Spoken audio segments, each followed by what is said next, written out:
नमस्कार, unlock UPSC पर आप सभी का स्वागत है। तो आज हम बात करने वाले हैं भारत और रूस के हालिया शिखर सम्मेलन के बारे में। और यकीन मानिए, ये सिर्फ एक और डिप्लोमेटिक मीटिंग नहीं थी। ये एक ऐसा मोड़ है जो आने वाले वक्त में ग्लोबल पॉलिटिक्स की दिशा तय कर सकता है। और हाँ, अगर आप सिविल सर्विसेज जैसे यूपीएससी, यूपीपीसीएस या बीपीएससी की तैयारी कर रहे हैं, तो आज का ये विश्लेषण आपके लिए बहुत ही ज्यादा जरूरी होने वाला है। हम सिर्फ फैक्ट्स नहीं देखेंगे, बल्कि इसके पीछे की जो स्ट्रैटेजी है, जो भविष्य पर इसका असर पड़ेगा, उसको भी गहराई से समझेंगे। तो चलिए फटाफट देख लेते हैं कि आज हम इस पूरे समिट को कैसे समझने वाले हैं। देखिए, हमने इसे 6 हिस्सों में बांटा है। सबसे पहले बात करेंगे इनकी अटूट रणनीतिक साझेदारी की, फिर देखेंगे कि आर्थिक सहयोग में क्या नई ऊंचाइयां छुई गई हैं। इसके बाद ऊर्जा और कृषि में सहयोग पर नजर डालेंगे, फिर डिफेंस और टेक्नोलॉजी के समझौते देखेंगे और कुछ दूसरे ज़रूरी एग्रीमेंट्स भी हैं। और हाँ, आखिर में जो सबसे ज़रूरी है, मेंस परीक्षा के हिसाब से क्या क्या की पॉइंट्स आपको याद रखने, उन पर भी बात करेंगे। तो सबसे पहली बात, इस समिट का जो सार था, जो इसका कोर था, वो था भारत रूस के रिश्तों का अटूट होना। ये एक ऐसी पार्टनरशिप है जिसकी जड़ें बहुत गहरी हैं, इतिहास में है। आप देखिए, दुनिया में कितने उतार चढ़ाव आए, लेकिन ये दोस्ती हमेशा मजबूती से खड़ी रही। कोल्ड वॉर के ज़माने से लेकर आज की मल्टीपोलर दुनिया तक ये रिश्ता बदला है और बेहतर हुआ है, लेकिन इसकी जो आत्मा है वो वैसी की वैसी ही रही है। और इसी बात को प्रधानमंत्री मोदी के एक बयान ने, आप कह सकते हैं कि पूरे समिट का टोन सेट कर दिया। उन्होंने कहा, पिछले 8 दशकों में भारत और रूस की दोस्ती ध्रुव तारे की तरह अडिग रही है। अब ये जो ध्रुव तारे वाली बात है ना, ये सिर्फ कहने के लिए नहीं है। डिप्लोमेसी की भाषा में इसका बहुत बड़ा मतलब है। इसका सीधा संदेश है कि दुनिया में अलायंसेस बदलते रहें, दोस्त बदलते रहें, लेकिन भारत और रूस एक दूसरे के लिए हमेशा एक फिक्स्ड पॉइंट, एक भरोसेमंद साथी बने रहेंगे। देखिए, इस दोस्ती का मतलब सिर्फ इतिहास की बातें करना नहीं है। दोनों लीडर्स ने जोर देकर कहा कि यही मजबूत बुनियाद है जो उन्हें भविष्य की चुनौतियों से, जो ग्लोबल अनिश्चितताएं हैं, उनसे एक साथ लड़ने की ताकत देती है। और ये कोई इमोशनल बात नहीं है, ये एक स्ट्रेटेजिक ऐलान है। सोचिए, आज दुनिया में ट्रेड वॉर चल रहे हैं, नई नई टेक्नोलॉजी को लेकर होड़ मची है, जियोपॉलिटिक्स रोज बदल रही है। ऐसे में ये पार्टनरशिप दोनों देशों को एक स्ट्रेटेजिक ऑटोनॉमी देती है, यानी अपने फैसले खुद लेने की आज़ादी। अच्छा, तो अब आते हैं इस पार्टनरशिप के सबसे अहम और कह सकते हैं कि नए चैप्टर पर, इकोनॉमिक कोऑपरेशन यानी आर्थिक सहयोग। चलिए देखते हैं कि दोनों देश अपने ट्रेड रिलेशंस को एक नए लेवल पर ले जाने के लिए क्या कर रहे हैं। क्योंकि देखिए, अब तक क्या था, भारत रूस का मतलब था डिफेंस और एनर्जी, लेकिन इस समिट ने ये एकदम साफ कर दिया है कि भविष्य का रास्ता अब इकोनॉमी से होकर ही गुजरेगा। और इस समिट की जो सबसे बड़ी हेडलाइन थी, वो थी $100 अरब का आंकड़ा। जी हां, दोनों देशों ने मिलकर $100 बिलियन के द्विपक्षीय व्यापार का एक बहुत ही महत्वाकांक्षी लक्ष्य रखा है। अब ये कितना बड़ा है, इसका अंदाजा आप ऐसे लगाइए कि अभी हमारा व्यापार करीब 35 से 40 अरब डॉलर के बीच है। मतलब इसे लगभग 3 गुना करने का टारगेट है। ये दिखाता है कि अब दोनों देश सिर्फ बातें नहीं कर रहे हैं, बल्कि इकोनॉमिक रिश्तों को एक स्ट्रैटेजिक लेवल पर ले जा रहे हैं। जाहिर है, इतना बड़ा लक्ष्य हासिल करने के लिए एक प्लान भी चाहिए।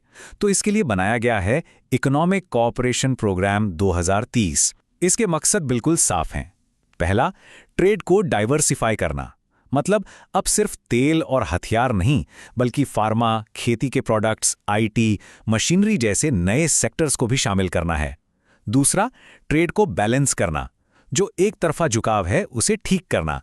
और तीसरा, इसे सस्टेनेबल बनाना, यानी लंबे समय तक चलने वाला बनाना। और ये जो ट्रेड को बैलेंस करने की बात है, इस पर प्रेसिडेंट पुतिन का बयान बहुत मायने रखता है।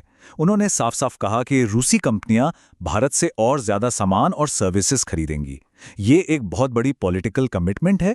ये जो हमारा ट्रेड इम्बैलेंस है, मतलब हम रूस से खरीदते ज्यादा हैं और बेचते कम हैं, उसे ठीक करने की दिशा में ये एक बड़ा कदम है। इससे पता चलता है कि रूस हमारी चिंताओं को समझ रहा है। अच्छा, तो इस टारगेट को पाने के लिए स्ट्रैटेजी क्या है? कई कदम उठाए जा रहे हैं। जैसे एक 5 साल का प्लान बनाया जा रहा है ताकि अमेरिका जैसे देशों के टैरिफ का असर कम हो सके। दूसरा, यूरेशियन इकोनॉमिक यूनियन के साथ फ्री ट्रेड एग्रीमेंट को जल्दी से फाइनल करना। ये जो यूनियन है, ये रूस और उसके आसपास के देशों का एक ग्रुप है और इससे हमारे प्रोडक्ट्स को एक बड़ा बाजार मिलेगा। और तीसरा, भारतीय सामान के लिए रूसी मार्केट तक पहुंच आसान बनाना। ये सब मिलकर एक मजबूत इकोनॉमिक ढांचा तैयार करेंगे। चलिए, इकोनॉमी के बाद अब उन दो सेक्टर्स की बात करते हैं जो किसी भी देश की नेशनल सिक्योरिटी के लिए रीढ़ की हड्डी की तरह हैं। एनर्जी और फूड सिक्योरिटी, यानी ऊर्जा और खाद्य सुरक्षा। और इन दोनों ही एरियाज में भारत और रूस अपने सहयोग को एक नया आयाम दे रहे हैं। ये सिर्फ ट्रेड डील्स नहीं है, ये भारत की रणनीतिक जरूरतों को पूरा करने वाले बड़े कदम हैं। इन नए एग्रीमेंट्स में एक डबल अप्रोच साफ दिखता है। एक तरफ है एनर्जी सिक्योरिटी और दूसरी तरफ है फूड सिक्योरिटी। मतलब एक और तो भारत की बढ़ती इकोनॉमी के लिए लगातार एनर्जी सप्लाई चाहिए और दूसरी ओर देश के करोड़ों किसानों के लिए खाद जैसी जरूरी चीजें चाहिए। तो ये सहयोग अब सिर्फ आंकड़ों का खेल नहीं रहा, ये सीधे सीधे देश की बुनियादी जरूरतों और आम लोगों की जिंदगी से जुड़ गया है। एनर्जी सेक्टर की बात करें तो रूस ने फिर से वादा किया है कि वो भारत के लिए एक भरोसेमंद सप्लायर बना रहेगा। मतलब तेल, गैस और कोयले की सप्लाई बिना किसी रुकावट के जारी रहेगी। इतना ही नहीं, भारत का सबसे बड़ा न्यूक्लियर पावर प्लांट बनाने में भी रूस मदद करेगा। और तो और, अब बात नई टेक्नोलॉजी की हो रही है, जैसे स्मॉल मॉड्यूलर रिएक्टर्स। ये छोटे और ज्यादा सेफ न्यूक्लियर प्लांट होते हैं जिन्हें कहीं भी लगाया जा सकता है। ये भारत के क्लीन एनर्जी के लक्ष्य के लिए एक गेम चेंजर हो सकता है। अब आते हैं फूड सिक्योरिटी पर। यहां एक बहुत बड़ी खबर है। रूस के साथ मिलकर भारत में एक यूरिया प्लांट लगाया जाएगा जिसमें 10,000 करोड़ का भारी भरकम निवेश होगा। आप सोचिए इसका मतलब क्या है। इसका सीधा मतलब है कि खाद के लिए जो हमारी दूसरे देशों पर निर्भरता है वो कम होगी और हमारे देश के करोड़ों किसानों को सही दाम पर और सही समय पर यूरिया मिल पाएगी। ये जमीनी स्तर पर एक बहुत बड़ा बदलाव लाएगा। अच्छा, अब बात करते हैं डिफेंस की। देखिए, इस बार कोई बहुत बड़ी डिफेंस डील की घोषणा तो नहीं हुई, लेकिन जो हुआ वो शायद उससे भी ज्यादा जरूरी है। अब जोर खरीदने पर नहीं, बल्कि मिलकर बनाने पर है। मतलब हमारा जो पारंपरिक क्रेता विक्रेता का रिश्ता था, हम उससे आगे बढ़ रहे हैं। अब फोकस है टेक्नोलॉजी और रिसर्च पर, जो हमारे आत्मनिर्भर भारत के मिशन से बिल्कुल मेल खाता है। और इसी से जुड़ी एक बड़ी खबर यह है कि रूस ने भारत को अपनी latest 5th generation fighter jet Sukhoi 57 को साथ मिलकर बनाने का ऑफर दिया है। सोचिए, अगर ये डील हो जाती है तो ये मेक इन इंडिया के लिए एक बहुत बड़ा, एक क्रांतिकारी कदम होगा। हम सिर्फ फाइटर जेट खरीदेंगे नहीं, बल्कि उन्हें भारत में बनाएंगे। इससे हमारी डिफेंस टेक्नोलॉजी कई साल आगे चली जाएगी।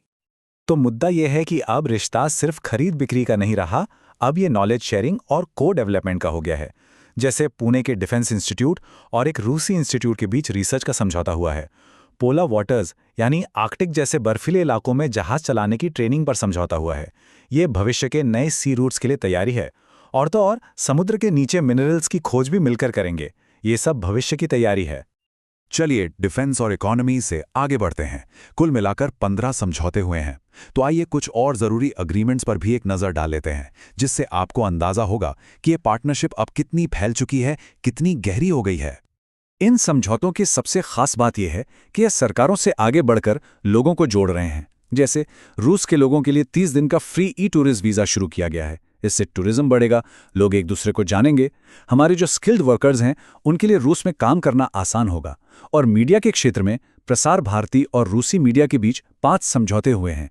इसका मतलब है कि अब दोनों देश अपना नैरेटिव, अपनी बात दुनिया के सामने और मजबूती से रख पाएंगे। ये दिखाता है कि ये रिश्ता अब कितना डायनामिक हो गया है। और अब सबसे जरूरी हिस्सा, खास तौर पर उन लोगों के लिए जो मेंस की तैयारी कर रहे हैं। चलिए, इस पूरे समिट से वो की पॉइंट्स निकालते हैं जो आपके आंसर को और भी दमदार बना सकते हैं। तो इन पॉइंट्स को बहुत ध्यान से सुनिएगा। ये कुछ फैक्ट्स और डेटा हैं जो आपके आंसर में होने ही चाहिए। इनको नोट कर लीजिए। कुल समझौते 15, नया ट्रेड टारगेट $100 अरब, यूरिया प्लांट में निवेश 10,000 करोड़, जो मेन कॉपरेशन प्रोग्राम है उसका नाम इकोनॉमिक कॉपरेशन प्रोग्राम 2030, और जो डिफेंस प्रोजेक्ट ऑफर हुआ है सुखोई 57 का जॉइंट प्रोडक्शन। जब आप अपने आंसर में ये डेटा डालेंगे तो वो ज्यादा ऑथेंटिक लगेगा। अब सिर्फ डेटा से काम नहीं चलेगा, आपको एनालिसिस भी करना होगा। तो जब आप अपना आंसर लिखें तो सिर्फ पुरानी दोस्ती की बात मत करिए। दिखाइए कि ये रिश्ता आज की चुनौतियों के हिसाब से कैसे बदल रहा है। पहला पॉइंट, डाइवर्सिफिकेशन। ये पार्टनरशिप अब सिर्फ डिफेंस तक सीमित नहीं है, बल्कि इकोनॉमी, एनर्जी और टेक्नोलॉजी की तरफ बढ़ रही है। दूसरा पॉइंट, जियोपॉलिटिकल नेविगेशन। दोनों देश मिलकर दुनिया के आर्थिक दबावों से बचने के रास्ते बना रहे हैं। तीसरा, भविष्य की तैयारी। पोरर शिपिंग, डीप सी माइनिंग जैसी चीज़ों पर बात हो रही है। और चौथा पॉइंट, जो कमियां थीं जैसे ट्रेड इम्बैलेंस, उन्हें दूर करने की कोशिश हो रही है। तो इस पूरी चर्चा को समेटने के लिए आपके लिए एक मेन स्टाइल का सवाल है। सवाल ये है, भारत रूस रणनीतिक साझेदारी अपनी ऐतिहासिक नींव से हटकर अब एक ज्यादा विविध और आज के समय के हिसाब से आर्थिक और तकनीकी गठबंधन की ओर बढ़ रही है। हाल के समिट को ध्यान में रखते हुए इस स्टेटमेंट का क्रिटिकली एनालिसिस कीजिए। आज हमने जितने भी पॉइंट्स पर बात की है, उन सभी का इस्तेमाल करके इसका एक अच्छा सा आंसर लिखने की कोशिश जरूर करिएगा। कल फिर मिलते हैं एक महत्वपूर्ण संपादकीय के साथ। इसके लिए YouTube चैनल अनलॉक यूपीएससी को सब्सक्राइब कीजिए। धन्यवाद।